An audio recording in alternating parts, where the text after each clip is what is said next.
pet rock were a 1970s collectible conceived in Los Gatos, California by advertising executive Gary Dahl.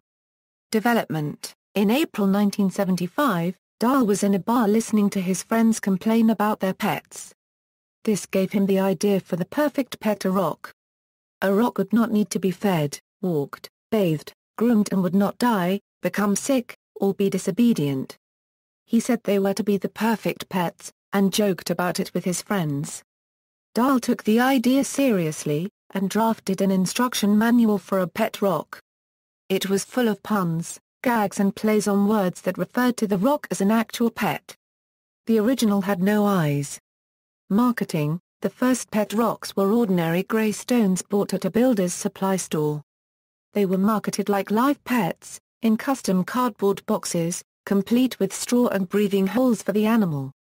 The fad lasted about 6 months, ending after a short increase in sales during the Christmas season of December 1975. Although by February 1976 they were discounted due to lower sales, Dahl sold 1.5 million pet rocks and became a millionaire.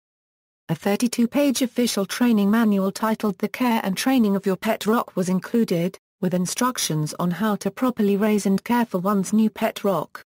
The instruction manual was the real product. It was full of gags, puns and jokes. It contained several commands that could be taught to the new pet. While sit and stay were effortless to accomplish, rollover usually required a little extra help from the trainer. Come, stand, and shake hands were found to be near impossible to teach, but attack was fairly simple. The owners also found that potty training their pet rocks was fairly simple, given that they were, in fact, rocks. Dahl's biggest expense was the die cutting and manufacture of the boxes. The rocks only cost a penny each, and the straw was nearly free. For the initial run of booklets, Dahl had a printing job for a client and tacked the pet rock booklet onto the main job. This resulted in a batch requiring only a cut and trim, at almost no cost except some labor. With his money, Dahl opened the ironically named Carry Nations Bar in downtown Los Gatos, California. He continued to work in advertising but avoided interviews for years, because a bunch of wackos harassed him with lawsuits and threats.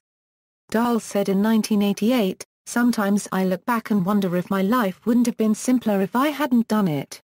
Availability: the pet rock became available again on September 3, 2012. Rosebud Entertainment currently holds the United States trademark rights to the pet rock. References: external links, official website, pet rock being in top 10 toy crazes by Time magazine.